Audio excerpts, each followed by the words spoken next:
आपने पिछले कई दिनों से देखा होगा कि मार्केट में बहुत सारे आईपीओ आ रहे हैं और हर एक आईपीओ जो है वो बहुत ज्यादा रिटर्न दे रहा है। कई आईपीओ तो ऐसे होते हैं कि आपका पैसा डबल भी कर जाते हैं, 100 या फिर 200% तक के रिटर्न दे जाते हैं। तो सबसे पहली बात हमारे पास ये आ जाती है कि हम किसी भी आईपीओ में अप्लाई करते हैं तो हमें उसमें अलॉटमेंट जो है वो नहीं मिलती। तो आज हम इसी टॉपिक पे बात करेंगे कि किसी भी आईपीओ में हम कैसे अलॉटमेंट ले सकते हैं, वो भी बहुत ही आसान तरीके से। आज की इस वीडियो में मैं आपको कुछ ट्रिक्स बताने वाला हूं जिससे कि आपको अलॉटमेंट मिलने के चांसेस बढ़ जाएंगे। तो सबसे पहले हम बात कर लेते हैं कि हम क्या क्या गलती करते हैं आईपीओ अप्लाई करते वक्त जिससे कि हमारे को अलॉटमेंट नहीं मिलती। तो फर्स्ट पॉइंट है हमारे पास अलग अलग ब्रोकर से अप्लाई करना। यानी कि अगर आपका एंजल वन में भी अकाउंट है, अपस्टॉक में भी अकाउंट है और ग्रो में भी अकाउंट है, लेकिन तीनों ब्रोकर में आपका जो पैन कार्ड है वो सेम है, तो इससे आपकी एप्लीकेशन रिजेक्ट होने के चांसेस बहुत ही ज्यादा हो जाते हैं। इससे आपके अलॉटमेंट मिलने के चांसेस जो है वो बहुत ही कम हो जाते हैं।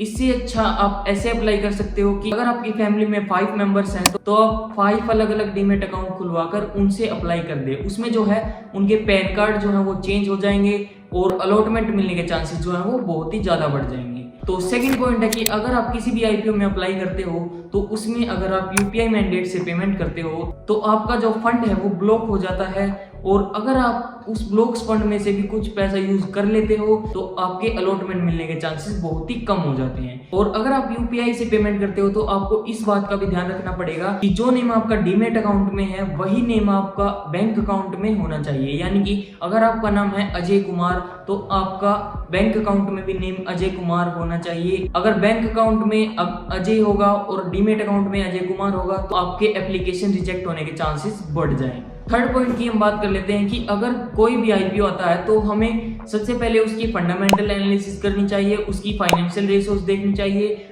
और उसके बाद उसका जीएमपी देखना चाहिए। अगर आप एक कंपनी देखो जिसका कि अभी आईपीओ आने वाला है वो है हुंडई, जो कि इंडिया का सबसे बड़ा आईपीओ आने वाला है। उसका जीएमपी था जो वो पहले वाले दिन जो था 1000 रुपए था और आज के टाइम पर 100 रुपए है। यानी कि उसका जो जीएमपी है वो 90% डाउन हो गया, जो कि अच्छा नहीं है। अगर ये 100 से 1000 जाता तो वो हमारे पास एक गुड पॉइंट होता। तो आईपीओ में अप्लाई करने से पहले आपको जीएमपी भी जरूर देखना चाहिए। फोर्थ पॉइंट हमारे पास आ जाता है कि अगर आप किसी भी आईपीओ में अप्लाई करते हो तो उसमें सबसे पहले वाले दिन अप्लाई ना करें। यानी कि अगर आप ये सोच रहे हो कि मैं पहले अप्लाई कर दूंगा तो पहले मिल जाएगा, ऐसा कुछ नहीं होता है।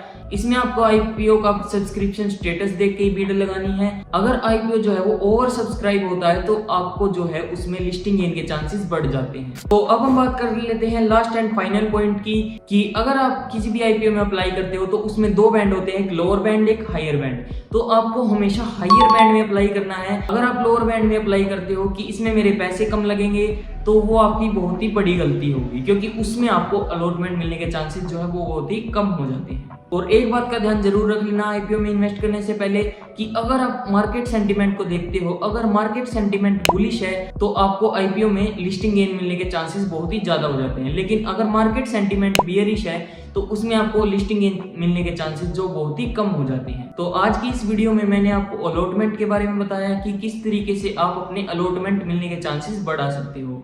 और ऐसी वीडियो देखने के लिए हमारे चैनल को सब्सक्राइब जरूर कर लेना। मिलते हैं अगली वीडियो में।